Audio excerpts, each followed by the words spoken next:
Amis de langue française, je vous salue dans le bon nom de Jésus-Christ. Alors nous retournons à cette recherche sur la sainteté et découvrons ensemble que Jésus-Christ doit être notre exemple. Voici ce que nous lisons dans Hébreux chapitre 10, verset 9. Écoute, écoute-moi, ô mon Dieu, je suis venu pour faire ta volonté. Alors dans ma quête pour devenir saint, j'ai réalisé que Christ devait être mon modèle. C'est à cela que vous avez été appelés, car Christ a souffert pour vous, vous laissant un exemple afin que vous suiviez ses traces, dit Pierre dans 1 Pierre, chapitre 2, verset 21. Je devais aussi penser comme Jésus. Ayez en vous les sentiments qui étaient en Jésus-Christ, dit l'apôtre Paul aux Philippiens, chapitre 2, verset 5.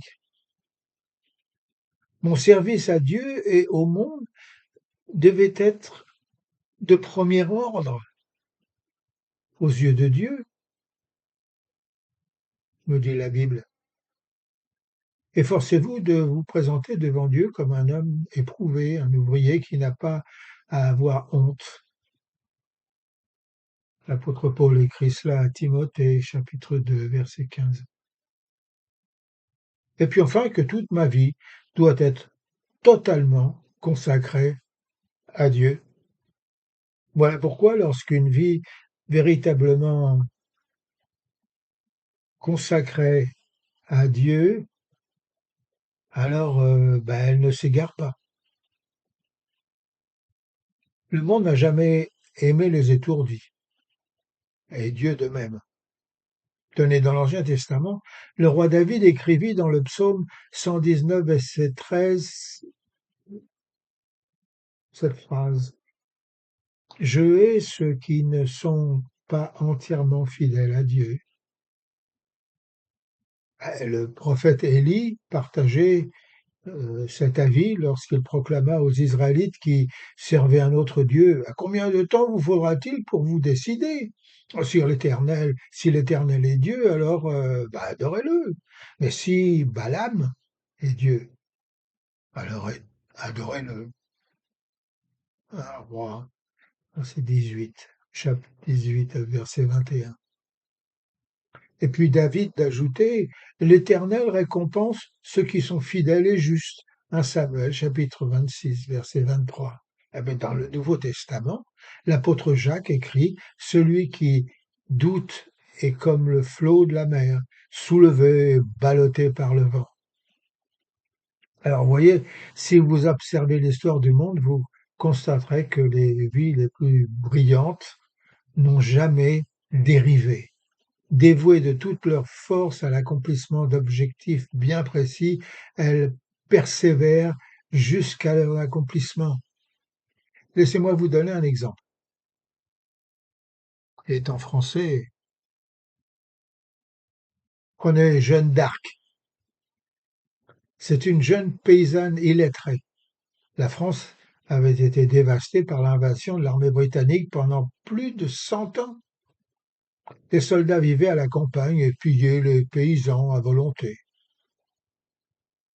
Jeanne d'Arc et sa famille devaient souvent se cacher. À 13 ans, elle dit avoir entendu des voix d'anges l'appeler pour sauver la France.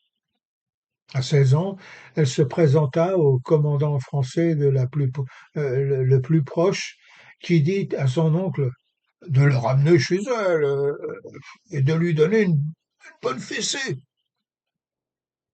Et convaincue de sa vocation, elle quitta son foyer et partit à la recherche du successeur du trône de France, voyageant pendant 11 nuits, car les routes étaient dangereuses le jour.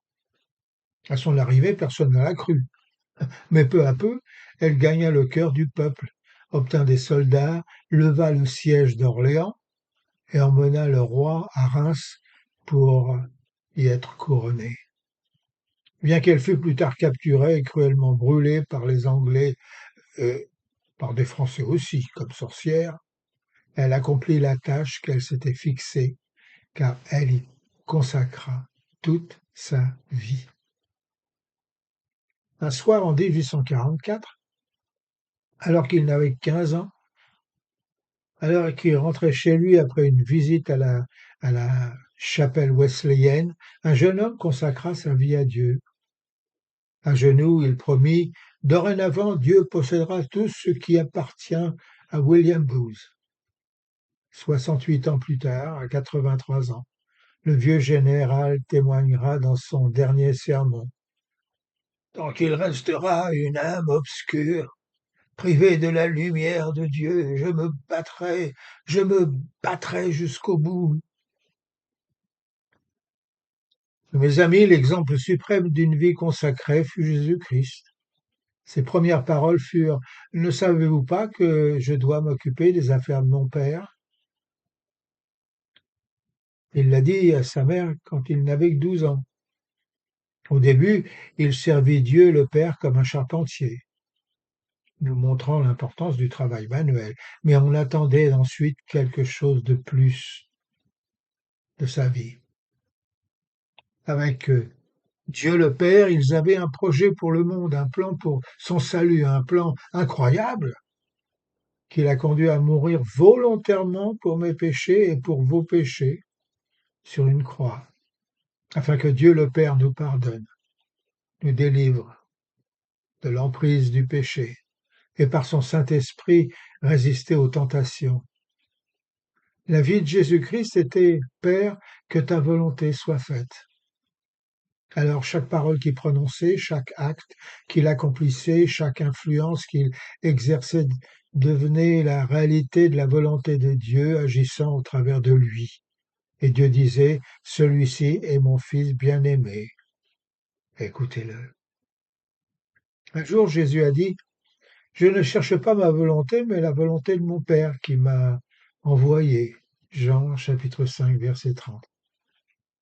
Et puis un autre jour: Je suis descendu du ciel pour faire non ma volonté, mais la volonté de celui qui m'a envoyé. Jean chapitre 6, verset 28. Celui qui fait la volonté de Dieu, c'est mon frère, dit Jésus dans Marc chapitre 3, verset 35. Quel exemple d'obéissance et de dévouement lorsque nous lisons, sachant ce qui allait lui arriver. Jésus-Christ prit résolument la décision de se rendre à Jérusalem et puis à Gethsémani, où il a répété sa prière habituelle à Dieu le Père: Que ta volonté soit faite et non la mienne. Jean chapitre 6, verset 28. Sur la croix, il a prononcé ces paroles qui résument la profondeur de sa consécration à Dieu. Père, entre tes mains, je remets mon esprit. Alors, si vous voulez devenir un saint, vous devez marcher sur les traces de Jésus-Christ en vous consacrant totalement à Dieu le Père. Jésus-Christ a dit dans Matthieu chapitre 7, verset 21, Ce ne sont pas tous ceux qui me disent Seigneur, Seigneur qui entreront dans le royaume de Dieu, mais seulement celui qui fait la volonté de mon Père, qui est aux cieux. Les musulmans ont un beau nom pour leur religion. Ils l'appellent Islam, ce qui signifie soumission. Ils se disent musulmans, ce qui signifie hommes qui sont soumis. Le christianisme exige cela aussi de chacun d'entre nous. Florence Nightingale a écrit aux infirmières qui travaillaient avec elle: Ne refusez jamais rien à Dieu. Alors mes amis, quelle est la profondeur de votre consécration à Dieu? Personne n'est semblable au Christ tant que sa vie n'est pas entièrement consacrée au service de Dieu. Est-ce le cas pour vous? Je vous laisse réfléchir. Dieu vous garde.